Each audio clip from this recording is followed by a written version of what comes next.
پھر فرمایا فمن اظلم، تو کون زیادہ بڑا ظالم ہے، ممن افترا، اس سے جو گھڑ لے، علی اللہ، اللہ پر، کذباً جھوٹ، او کذب بآیاتہ، یا وہ جھٹلائے اس کی آیات کو۔ سب سے بڑا ظالم وہ ہے جو اللہ پر جھوٹ باندھے اور اللہ کی آیتوں کو جھٹلائے۔ اللہ پر جھوٹ باندھنا، شرک کرنا، حرام اور حلال قرار دینا، یا پھر یہ کہنا کہ اللہ نے فواحش کا حکم دیا ہے، نعوذ باللہ، تو یہ اللہ پر جھوٹ باندھنا ہے اور اللہ کی آیتوں کو جھٹلانا ہے۔ اللہ تعالیٰ کہتے ہیں اس سے بڑا ظالم کون ہوگا، اس سے بڑا کوئی ظالم ہو ہی نہیں سکتا۔ اولئک، یہی لوگ، ینالہم، پالے گا ان کو یا پہنچے گا ان کو، نصیبہم، ان کا حصہ، من الکتاب، کتاب میں سے، وہ اپنی تقدیر والا حصہ ضرور پائیں گے۔ نصیبہم سے مراد یہاں پر اعمال، رزق اور عمر ہے۔ دنیا میں ایسے لوگوں کو اللہ تعالیٰ روزی بھی دے گا، عمر بھی دے گا، اور وہ مہلت عمل بھی پائیں گے، یعنی خیر یا شر والے عمل بھی کریں گے۔ اللہ تعالیٰ فرماتے ہیں اولئک ینالہم نصیبہم من الکتاب، وہ اپنی تقدیر کا لکھا ضرور پائیں گے۔ دنیا میں ان کے رزق وغیرہ کا سلسلہ ان کے کفر کی وجہ سے منقطع نہیں ہوگا، بلکہ دنیاوی زندگی میں وہ انہیں معمول کے مطابق ملتا رہے گا۔ کیوں؟ اللہ تعالیٰ نے ان کے نصیب میں لکھ دیا ہے، جتنی زندگی ملنا نصیب میں لکھی تھی وہ مل کر رہے گی، جتنا رزق نصیب میں لکھا ہے مل کر رہے گا، جتنی مہلت عمل نصیب میں لکھی ہے مل کر رہے گی۔ اب وہ اعمال خیر والے کرتا ہے یا شر والے کرتا ہے یہ اس کے اوپر ہے۔ کیوں یہ اللہ تعالیٰ ان کو ان کے نصیب کا لکھا دے گا؟ وہ اس لیے کہ انسانوں کی آزمائش صرف اسی صورت میں ہو سکتی ہے۔ کیوں؟ اللہ دے کر بھی آزماتا ہے اور لے کر بھی آزماتا ہے۔ اس میں اللہ تعالیٰ کیا دیکھنا چاہتے ہیں کہ کون فرما بردار ہے اور کون سرکش ہے۔ اسی لیے اللہ تعالیٰ فرماتے ہیں اولئک ینالہم نصیبہم من الکتاب۔ تو یہاں اللہ پر جھوٹ باندھنے والوں کا اور اللہ کی آیتوں کو جھٹلانے والوں کا مزید حال بیان کیا جا رہا ہے۔ ایک تو ان سے بڑھ کر کوئی ظالم نہیں، لیکن اللہ تعالیٰ ان کے کفر اور ظلم کے باوجود بھی ان کو دنیا میں ان کی تقدیر کا لکھا ہوا دے رہا ہے، وہ اس کو اللہ کی طرف سے ضرور پائیں گے۔ حتیٰ یہاں تک کہ اذا، جب جاءتہم، آئیں گے ان کے پاس، رسولنا، ہمارے فرشتے، یتوفونہم، جو فوت کریں گے ان کو، جب ان کے پاس ہمارے بھیجے ہوئے یعنی فرشتے فوت کرنے پہنچیں گے، یعنی ان کو ان کی موت کا جب سامنا ہوگا، قولوا، وہ کہیں گے، کون کہیں گے؟ فرشتے کہیں گے، اینما کنتم، کہاں ہیں جن کو تھے تم، تدعونا، تم پکارتے، من دون اللہ، اللہ کے سوا۔ فرشتے ان کو ڈانٹ کر پوچھیں گے اور یہ جان نکالتے وقت ڈانٹیں گے کہ اب کہاں ہیں وہ تمہارے خود ساختہ معبود جن کے سامنے تم اپنا سر جھکاتے تھے، جن کے آگے گڑ گڑاتے ہوئے دعائیں کیا کرتے تھے، اب ان کو پکارو تاکہ وہ تمہیں اس مشکل سے نجات دلا سکیں۔ اب یہ جواب کیا دیں گے؟ قولوا، وہ کہیں گے، ضلوا، گم ہو گئے، عنا، ہم سے، وہ کہیں گے وہ تو ہم سے غائب ہو گئے، ہمیں ان کی کوئی خبر نہیں، اور نہ اب یہ امید ہے کہ وہ ہمارے کچھ کام آ سکیں گے۔ کتنی بڑی حقیقت ان کے سامنے آئے گی کہ یہ معبودان باطل ان کے کچھ کام نہیں آ سکیں گے۔ وَشَهِدُوا عَلَىٰ أَنفُسِهِمْ، اور وہ گواہی دیں گے اپنے نفسوں کے خلاف۔ علا کا صلہ آ رہا ہے نا، تو خلاف گواہی، شہید علا کسی کے خلاف گواہی دینا، اور شہید الا کسی کے حق میں گواہی دینا۔ اور یہاں آپ دیکھیے وَشَهِدُوا عَلَىٰ آ رہا ہے، وَشَهِدُوا عَلَىٰ أَنفُسِهِمْ، اور وہ گواہی دیں گے اپنے نفسوں کے خلاف۔ کیا گواہی دیں گے؟ انہم، کہ بے شک وہ، کانو تھے وہ کافرین کافر، یعنی وہ اپنے کفر کا اقرار اور اعتراف کر لیں گے کہ واقعتاً ہم ہی کافر تھے، حقیقتاً ہم ہی کافر تھے۔ آپ دیکھیں انسان کس دھوکے میں جی رہا ہے کہ فلاں کا دامن پکڑ کر جنت میں چلا جائے گا، لیکن کل تمام معبودان باطل ان سے گم ہو جائیں گے، کوئی ان کو وہاں نہیں ملے گا۔ یہاں آپ دیکھیں تو فرشتوں کا ایک سوال اس آیت میں پتہ چلتا ہے کہ جب وہ کافروں کو موت دینے کے لیے آئیں گے تو ان سے ڈانٹ کر ایک سوال پوچھیں گے، اینما کنتم تدعون من دون اللہ۔ تو جس طرح موت کے وقت فرشتے ان سے سوال پوچھیں گے، اسی طرح قبر میں بھی سوال جواب ہوگا۔ میدان محشر میں تو ہوگا ہی سوال جواب کا معاملہ، لیکن قبر میں بھی ہوگا۔ بخاری کی روایت میں آتا ہے کہ قبر میں جب سوال جواب ہوتا ہے تو ایمان والا شخص فرشتوں کے سوالوں کا صحیح جواب دے دیتا ہے، مگر کفار اور مشرکین کوئی جواب نہیں دے سکیں گے۔ ایک دفعہ سیدنا عمر رضی اللہ تعالی عنہ نے رسول اللہ صلی اللہ علیہ وسلم سے پوچھا، یا رسول اللہ صلی اللہ علیہ وسلم، جب قبر میں ہم سے سوال جواب ہوگا تو اس وقت ہمارے حواس اور ہوش ٹھیک ہوں گے، یعنی ہم سینسز میں ہوں گے؟ آپ صلی اللہ علیہ وسلم نے فرمایا ہاں۔ سیدنا عمر رضی اللہ تعالیٰ عنہ کہنے لگے پھر ہم ان سوالوں کا جواب دے لیں گے۔ اسے مسلم نے روایت کیا ہے۔ اگر میرے ہوش ٹھکانے ہوئے، میرے حواس باقی رہے تو میں ان سوالوں کے جواب دے دوں گا۔ کتنے کانفیڈنٹ تھے، کیونکہ انہوں نے اپنی زندگی انہی سوالوں کے جوابوں کے ساتھ گزاری۔ کون کون سے سوال ہوں گے قبر میں؟ تیرا رب کون ہے؟ کتنا آسان جواب ہے، اللہ تعالیٰ۔ لیکن یہ جواب کس کے منہ سے نکلے گا؟ جس نے اللہ کی فرما برداری کی ہوگی۔ دوسرا سوال، تمہارا دین کیا ہے؟ کتنا آسان جواب ہے، دین اسلام۔ لیکن جواب وہی دے سکے گا جس کا لائف سٹائل اکارڈنگ ٹو دین اسلام ہوگا، جو دین اسلام کو پریکٹس کرتا ہوگا، عمل کرتا ہوگا، جواب تو وہی دے سکے گا۔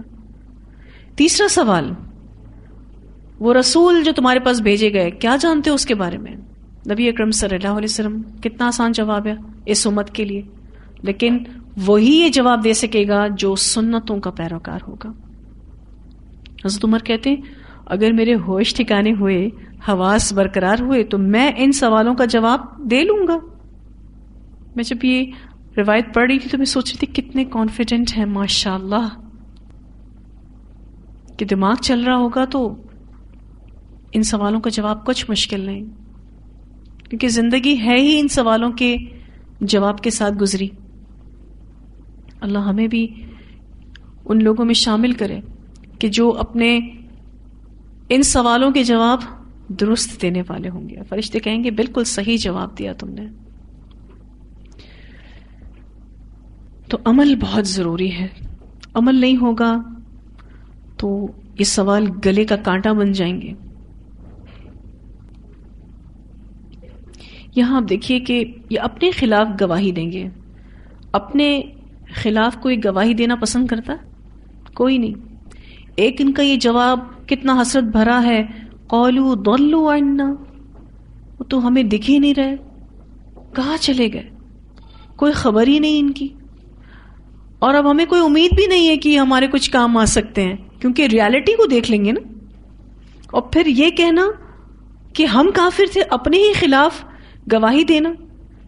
یہ آیت اتنی سالڈ دلیل ہے اس بات پر کہ اللہ کے سوا کسی کو نہیں پکارنا چاہیے، صرف اور صرف اللہ سے مدد مانگنی چاہیے۔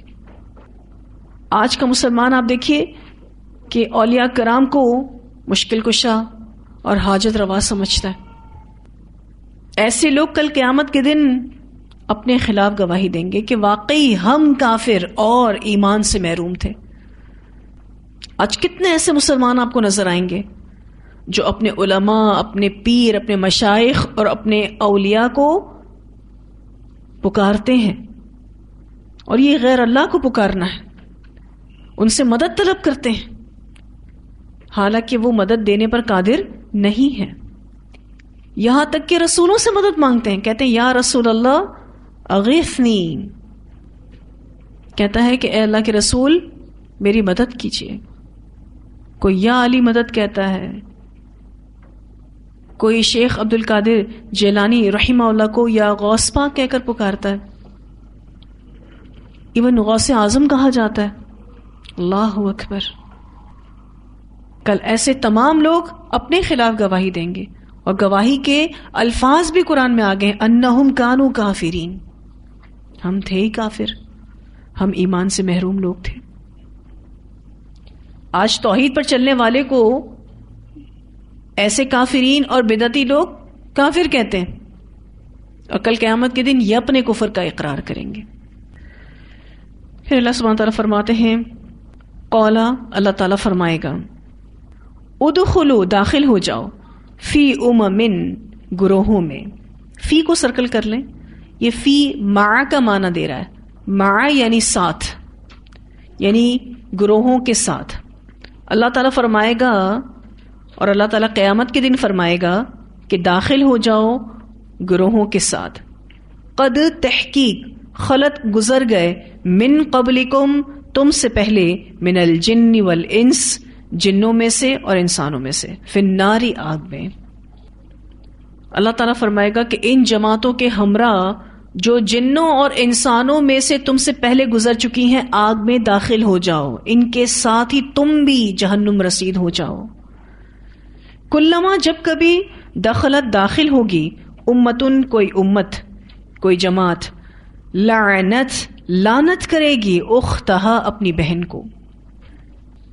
اخت کہتے ہیں بہن کو، اور یہاں بہن دین کے اعتبار سے یا گمراہی کے اعتبار سے کہا گیا ہے. یہ سب غلط مذہب کے پیروکار تھے، یا پھر جہنم کے ساتھی ہونے کے اعتبار سے ہو سکتا ہے ان کو بہن کہا گیا ہو. جہنم میں سب ساتھ ہوں گے نا، تو جہنم کے ساتھی ہونے کے اعتبار سے بہن کہا گیا ہو. پھر یہ دنیا کی زندگی میں آپس میں دوست تھے، تو دوست ہونے کے اعتبار سے ان کو بہن کہا گیا ہو. ہم خیال لوگ تھے، تو ہو سکتا ہے ہم خیال ہونے کی وجہ سے ان کو بہن کہا گیا ہو. تو قیامت کے دن امتیں اعمال اور سوچوں کی وجہ سے بہنیں بن جائیں گی. اللہ تعالیٰ فرماتے ہیں، کلما دخلت امت لعنت اختہا، جب بھی کوئی جماعت داخل ہوگی اپنے ساتھ والی کو لعنت کرے گی. یعنی اپنی پہلی ہم مذہب امت پر لعنت کرے گی جو اس سے پہلے جہنم میں داخل ہو چکی ہوگی. مثلا یہودی دوسرے یہودیوں پر، دہریے دوسرے دہریوں پر، جو کمیونسٹ مائنڈ ہوتے وہ دوسرے کمیونسٹ مائنڈ پر، جن کو آپ زمانہ پرست کہتے ہیں. اسی طرح سے نصارہ دوسرے نصارہ پر، مشرکین دوسرے مشرکین پر. اسی طرح سے غیر اللہ کو پکارنے والے دوسرے غیر اللہ کو پکارنے والے پر لعنت کریں گے. کلما دخلت امت لعنت اختہا، حتی، یہاں تک کہ اذا ادارکوا، جب وہ جمع ہو جائیں گے یا پھر باہم مل جائیں گے، فیہا، اس میں، جمیعاً، سب کے سب جب وہاں جہنم میں جمع ہو جائیں گے، یعنی قاعدین اور تابعین، یعنی لیڈرز اور فالوورز، سب جب جہنم میں جمع ہو جائیں گے. یہاں جو لفظ آیا ہے اذا ادارکوا، دارکو کا لفظ دال را کاف سے ہے، معنی تہ بتہ ڈالنا، جمع ہونا. ادراک کا لفظ بھی اسی سے ہے. ادراک کہتے ہیں ڈیپ انڈرسٹینڈنگ کو، پرسیپشن کو، یعنی بہت کوشش کے بعد کسی حقیقت کو پا لینا. کسی علم میں ادراک حاصل کرنے کے لیے بہت سا علم جمع کرنا پڑتا ہے، اس کو گہرائی کے ساتھ سمجھنا پڑتا ہے. تو آپ کہتے ہیں نا کہ مجھے اس چیز کا ادراک ہو گیا ہے، یعنی یہ بات مجھے بہت گہرائی کے ساتھ سمجھ میں آ گئی ہے. کیونکہ آپ بہت سارے علوم جمع کرتے ہیں، بہت ساری باتیں جمع کرتے ہیں، تب آپ کو بات سمجھ میں آ جاتی ہے. تو اذا ادارکوا، جب وہ باہم جمع ہو جائیں گے، باہم مل جائیں گے. کہاں ملیں گے؟ جہنم میں. اور اللہ تعالیٰ کہتے ہیں جمیعاً، سارے کے سارے، یعنی سارے قاعدین، سارے تابعین. قالت کہے گی اخراہم، پچھلی ان کو. اخراہم سے مراد یہاں پر فالوورز ہیں، یعنی کافرین کے پیروکار. لِأُولاہم، اپنی پہلی کے لیے. اولاہم سے مراد یہاں کافروں کے قائدین، لیڈر اور سردار ہیں. تو اللہ سبحانہ تعالیٰ فرماتے ہیں قالت اخراہم لِأُولاہم، کہے گی پچھلی ان کی اپنی پہلی کے لیے. یعنی بعد میں داخل ہونے والے ان سے پہلے داخل ہونے والوں کے لیے کچھ کہہ رہے ہیں. ربنا، اے ہمارے رب، ہؤلاء، یہ ہیں وہ لوگ، اضلونا، جنہوں نے گمراہ کیا ہم کو، فآتہم، پس دے ان کو، عذابا ضعفا، عذاب دو گنا، من النار، آگ میں سے. اللہ ان کو دگنا عذاب دے آگ میں سے. اب آپ دیکھیے کہ ایک ایک قوم کا حساب ہوتا چلا جائے گا اور مجرمین جہنم میں جھونکے جاتے جائیں گے. پہلی نسل کے بعد دوسری نسل، پھر تیسری نسل، یعنی جنریشنز کے بعد جنریشنز جو ہیں وہ داخل ہوں گی. پھر وہاں جا کے، کہاں جا کے؟ جہنم میں جا کے وہ لوگ آپس میں جھگڑیں گے. بعد میں آنے والی ہر نسل کے مقابلے میں پہلی نسل کے لوگ بڑے مجرم ہوں گے، کیونکہ جو لوگ بدعات اور غلط عقائد کی ابتدا کرنے والے ہوتے ہیں وہ اصل اور بڑے مجرم ہوتے ہیں. انہی کی وجہ سے بعد میں آنے والی نسلیں گمراہ ہوتی ہیں. اس لیے بعد میں آنے والے لوگ اپنے پہلے والوں پر لعنت کریں گے اور کہیں گے کہ تمہاری وجہ سے ہم گمراہ ہوئے، لہٰذا اللہ تعالیٰ ان کو آپ ڈبل عذاب دو. وہ باقاعدہ بد دعا کریں گے اپنے آبا و اجداد کے لیے. ایک دوسرے پر لان تان تو کریں گے، جھگڑیں گے، لیکن یہاں آپ جو ڈائلاگ سن رہے ہیں نا قرآن میں، اس میں فالوورز کن کے بارے میں کہہ رہے ہیں؟ لیڈرز کے بارے میں، کہ اللہ تعالیٰ ان کو آپ ڈبل عذاب دو. کیوں؟ انہوں نے ہمیں گمراہ کیا، ان کی وجہ سے ہم گمراہ ہوئے. دنیا میں یہ لوگ اپنی پہلی نسلوں کے بارے میں کہتے تھے کہ وہ ہمارے آبا و اجداد ہیں، وہ ہمارے فور فادرز ہیں، ہمارے قابل احترام اسلاف ہیں، ہم کیسے ان کے طور طریقوں کو چھوڑ سکتے ہیں، یہ انہی کی ہی ریتیں اور روایتیں ہیں، ان روایتوں کو ہم نہیں چھوڑ سکتے، ہم اس کو فالو کریں گے. لیکن وہاں جہنم میں جا کے اپنے انہی آبا و اجداد کے بارے میں وہ علل اعلان کہیں گے کہ اللہ ان بدبختوں کو جنہوں نے ہمیں گمراہ کیا، ان کو تو آگ میں سے ڈبل عذاب دے. اللہ تعالیٰ کیا فرمائیں گے؟ قال، وہ فرمائے گا، اللہ تعالیٰ جواب دے رہے ہیں، لکلن، ہر ایک کے لیے، ضعف، دگنا ہے، ولیکن، اور لیکن، لا تعلمون، تم نہیں جانتے. یہ جواب دیا اللہ تعالیٰ نے فالوورز کو کہ تم سب ہی کے لیے دگنا عذاب ہے، لیکن تمہیں اس کا شعور نہیں ہے، ابھی تم اس بات کو سمجھ نہیں رہے. جیسے یہ لوگ تمہیں گمراہ کر آئے تھے، ویسے تم نے بھی اپنے بعد والوں کو گمراہ کیا، تم ان کے لیڈر بنے. یہ سلسلہ یوں ہی چلتا رہا نا. انہوں نے اپنے بعد والے لوگوں کو گمراہ کیا. اس وقت تمہیں عقل سے کام لینا چاہیے تھا. اللہ نے تو سبھی کو عقل دی، سوچنے سمجھنے کی، دیکھنے کی، سننے کی صلاحیت دی، نیکی اور برائی کا شعور دیا، پھر بھی تم نے اندھی تقلید کی. لہٰذا تم میں سے ہر شخص اپنی تباہی اور بربادی کا خود ذمہ دار ہے اور اس کو ڈبل عذاب دیا جائے گا. کیسی بات ہو رہی ہے یہاں پر، بہت ہی ڈرا دینے والی بات ہے. سارے لوگ جہنم رسید ہو جائیں گے، ایک نسل کے بعد دوسری نسل، اور اللہ تعالیٰ نے آپ دیکھیں تو پہلے لیڈروں کو جہنم میں بھیجا، پھر فالوورز کو. اس سے بھی کیا پتہ چلتا ہے کہ جو اصل اور بڑا مجرم ہے وہ پہلے جہنم میں جائے گا،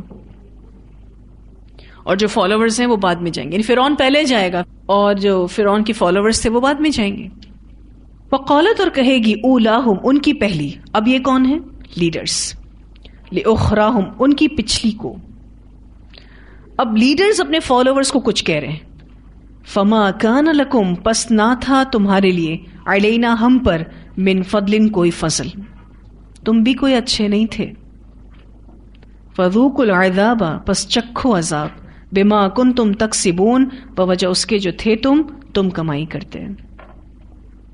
تم بھی عذاب سے نہیں بچو گے کیونکہ تم بھی گمراہ ہونا چاہتے تھے.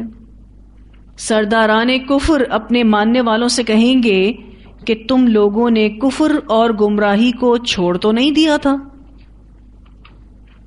کہ تمہارے مقابلے میں ہمارا جرم ہلکا ہو گیا. تم بھی ویسے ہی گمراہ ہوئے جیسے ہم ہوئے. تم بھی کوئی اچھے تو نہیں ہو، تم ہم پر کوئی فضیلت تو نہیں پا گئے. یعنی اگر یہ گمراہ نہ رہتے تو فضیلت پا جاتے نا، لیکن تم بھی تو گمراہ رہے، تم نے بھی تو اپنے آپ کو غلط ہی رکھا. اب تم اس عذاب کو چکھو جو تم نے کمایا. تکسبون کا لفظ آپ دیکھیے، ہاتھ کی کمائی کو کہتے ہیں نا. ایسی کوشش جس سے فائدہ حاصل کرنا مقصود ہو. یہ جو حصہ ہے فما کان لکم علینا من فضل، اس حصے کا سدی رحمہ اللہ معنی کرتے ہیں کہ اس کے معنی یہ ہے کہ تم بھی گمراہ تھے جس طرح کے ہم گمراہ تھے. چنانچہ جو عمل تم کیا کرتے تھے اس کے بدلے میں عذاب کے مزے چکھو. کیسا جملہ کہا ہے لیڈروں نے اپنے فالوورز کو کہ تمہیں بھی ہم پر کوئی فضیلت حاصل نہ ہو سکی. کیوں؟ تم بھی غلط رہے. آج آپ دیکھیے کہ کوئی شخص غلط کرتا ہے تو کیا اس کو زبردستی ہاتھ پکڑوا کے غلط کام کروایا جاتا ہے؟ نہیں، غلط کام وہ خود کرتا ہے اپنی مرضی سے. اس لیے جو گمراہ کرنے والا ہے اور جو گمراہ ہونے والا ہے دونوں برابر کے گناہ گار ہیں. دونوں کے عذاب میں کوئی کمی نہیں کی جائے گی. تو بہت اہم آیات جس میں یہ بتایا جا رہا ہے کہ جس طرح ثواب جاریہ ہوتا ہے نا، بالکل اسی طرح سے گناہ جاریہ ہوتا ہے اور مکافات عمل بھی ملے گا. ایک روایت آتی ہے نبی اکرم صلی اللہ علیہ وسلم نے فرمایا جب کوئی شخص دنیا میں ناحق ظلم سے مارا جاتا ہے تو اس کے خون کے وبال کا ایک حصہ آدم کے پہلے بیٹے پر پڑتا ہے کیونکہ اس نے سب سے پہلے ناحق خون کی بنا قائم کی تھی. اسے بخاری نے روایت کیا ہے. یہ سب سے پہلا قتل آدم کے بیٹے نے کیا تھا. تو اب دنیا میں جتنے بھی قتل ہوں گے قیامت تک اس جرم کا ایک حصہ آدم کے بیٹے کے نامہ اعمال میں بھی لکھا جائے گا کیونکہ قتل کی ابتدا کرنے والا یہ تھا. آپ اس کو گناہ جاریہ کہہ لیں یا مکافات عمل کہہ لیں، دنیا میں بھی ملتی ہے.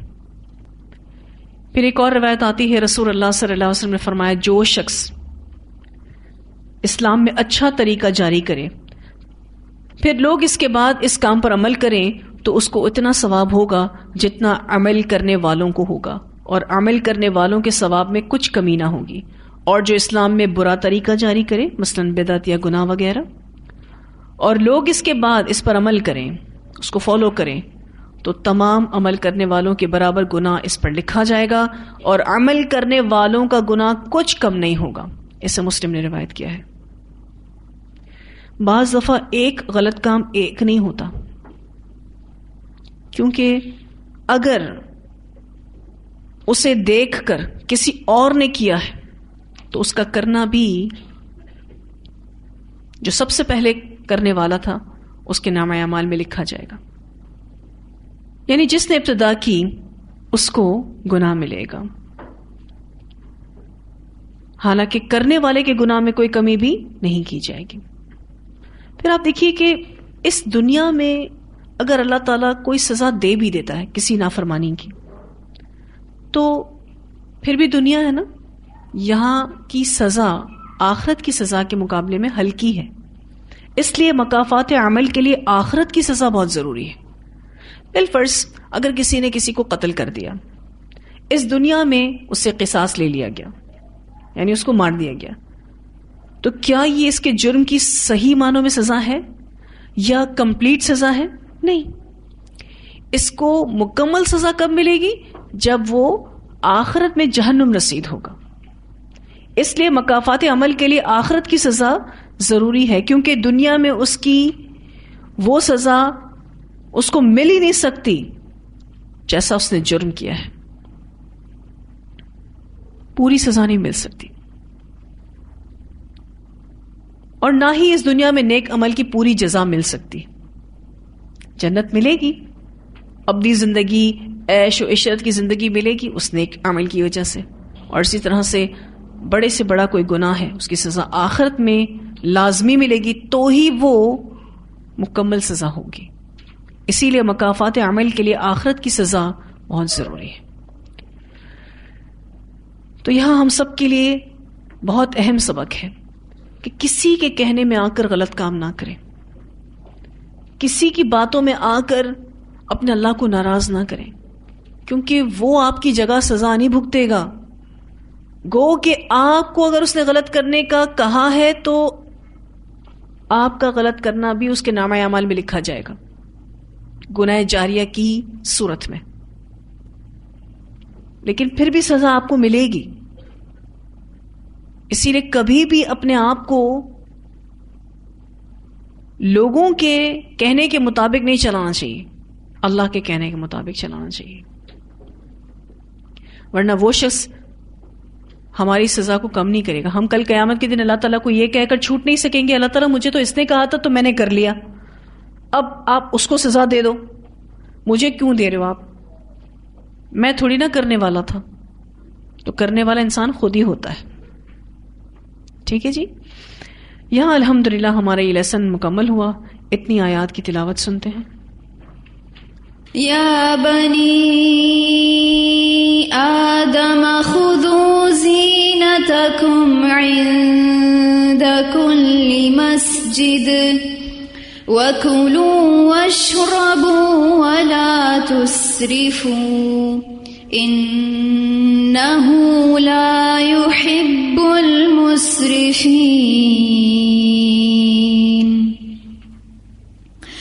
قُلْ مَنْ حَرَّمَ زِينَةَ اللَّهِ الَّتِي أَخْرَجَ لِعِبَادِهِ وَالطَّيِّبَاتِ مِنَ الرِّزْقِ قُلْ هِيَ لِلَّذِينَ آمَنُوا فِي الْحَيَاةِ الدُّنْيَا خَالِصَةً يَوْمَ الْقِيَامَةِ كَذَلِكَ نُفَصِّلُ الْآيَاتِ لِقَوْمٍ يَعْلَمُونَ قُلْ إِنَّمَا حَرَّمَ رَبِّيَ الْفَوَاحِشَ مَا ظَهَرَ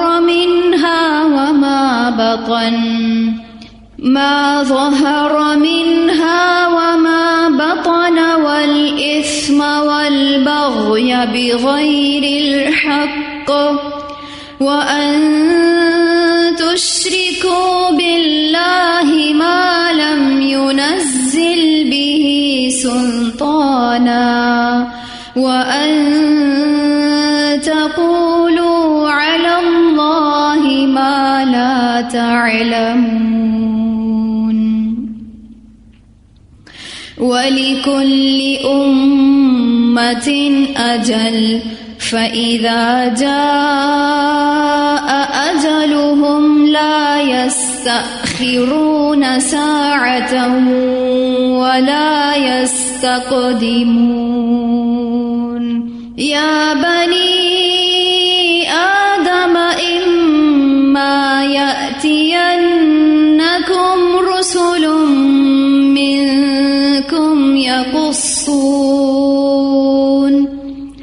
يقصون عليكم آياتي فمن اتقى وأصلح فلا خوف عليهم ولا هم يحزنون والذين كذبوا بآياتنا واستكبروا عنها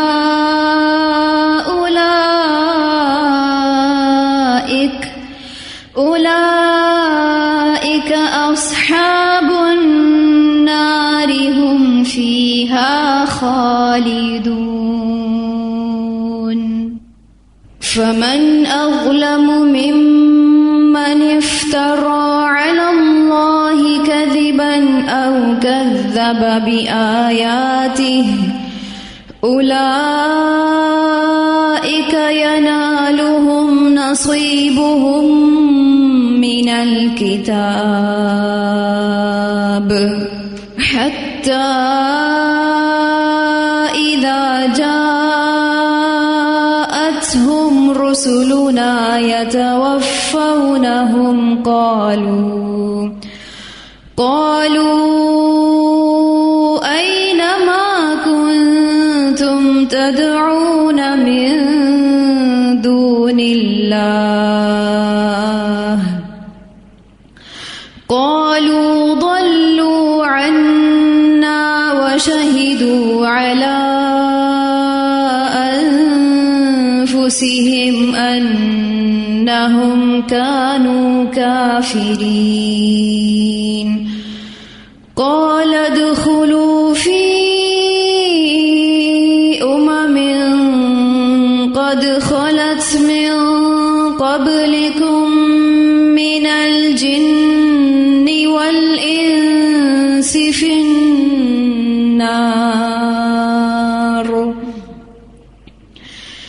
كلما دخلت أمة لعنت أختها حتى إذا اداركوا فيها جميعا قالت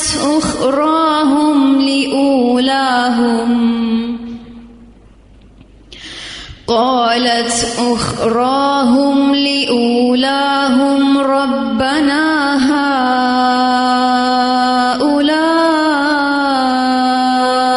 أضلونا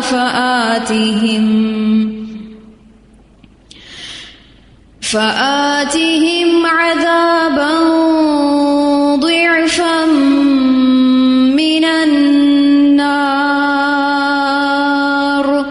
قال لكل ضعف ولكن لا تعلمون